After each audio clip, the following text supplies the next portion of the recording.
Assalamualaikum warahmatullahi wabarakatuh.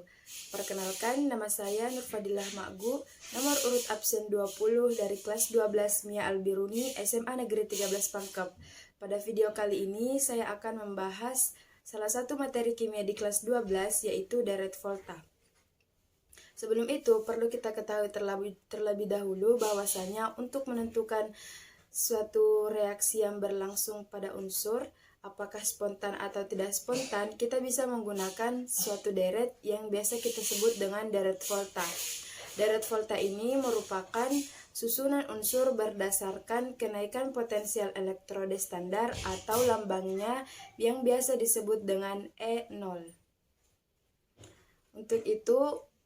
Untuk lebih gampangnya dalam menghafal deret volta, ada beberapa cara yang bisa kita lakukan.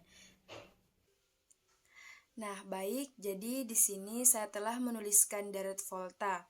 Deret volta di sini sebenarnya satu kesatuan urutan yang terurut dalam satu baris, akan tetapi saya membaginya menjadi 3 bagian. Jadi bagian pertama mulai dari Li sampai H2O, bagian kedua dari Zn sampai H, dan bagian ketiga dari Sb sampai Au. Tapi saya membagi menjadi 3 bagian di sini agar lebih memudahkan dalam menghafal deret volta. Bisa kita lihat pada bagian pertama.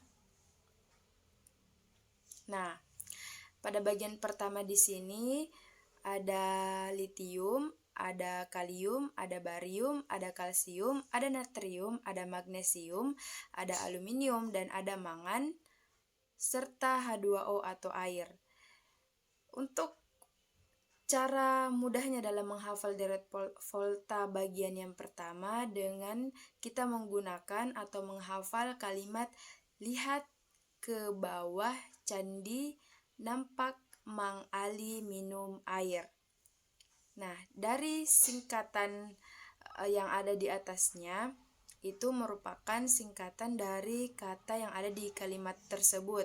Jadi misalnya di situ litium atau Li dijadikan kalimat lihat.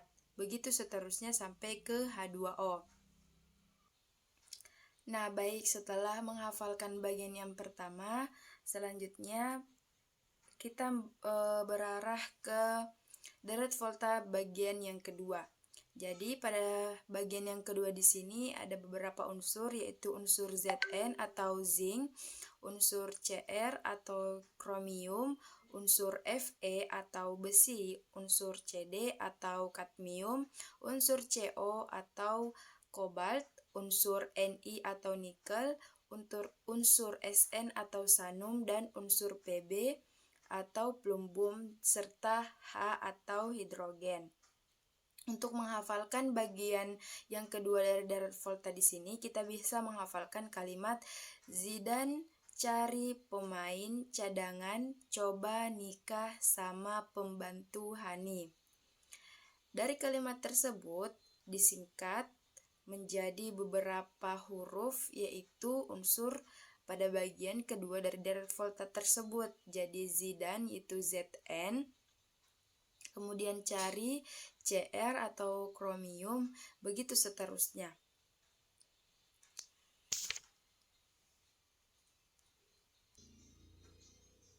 Nah, baik, selanjutnya di sini kita lanjut ke bagian ketiga dari deret volta.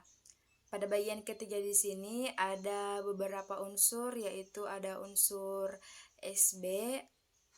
Sb ini biasa disebut sibium atau bahasa Indonesianya itu antimon.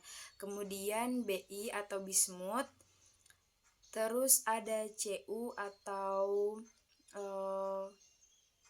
kotrom atau bahasa Indonesianya itu tembaga. Kemudian ada Hg atau hidrargyrum atau bahasa Indonesianya itu air raksa. Kemudian ada Ag atau argentum atau biasa disebut dengan perak, dan ada platinum atau Pt, serta Au atau aurum atau bahasa Indonesianya emas.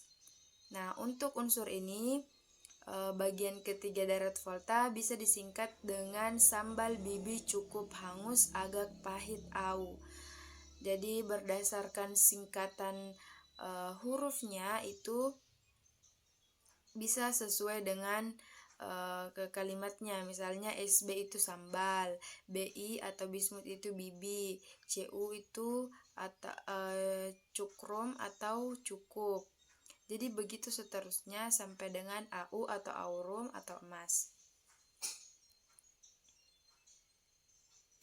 Nah, mudah bukan untuk menghafal deret volta? Hanya dengan menghafalkan kalimat yang sangat mudah untuk diingat, kita sudah bisa menghafalkan deret volta sekaligus. Untuk itu, semoga teman-teman semua bisa mengerti dan memahami mengenai penjelasan saya, karena menurut saya ini merupakan materi yang cukup gampang dan bisa dimengerti kita semua. Itu saja dari saya. Terima kasih.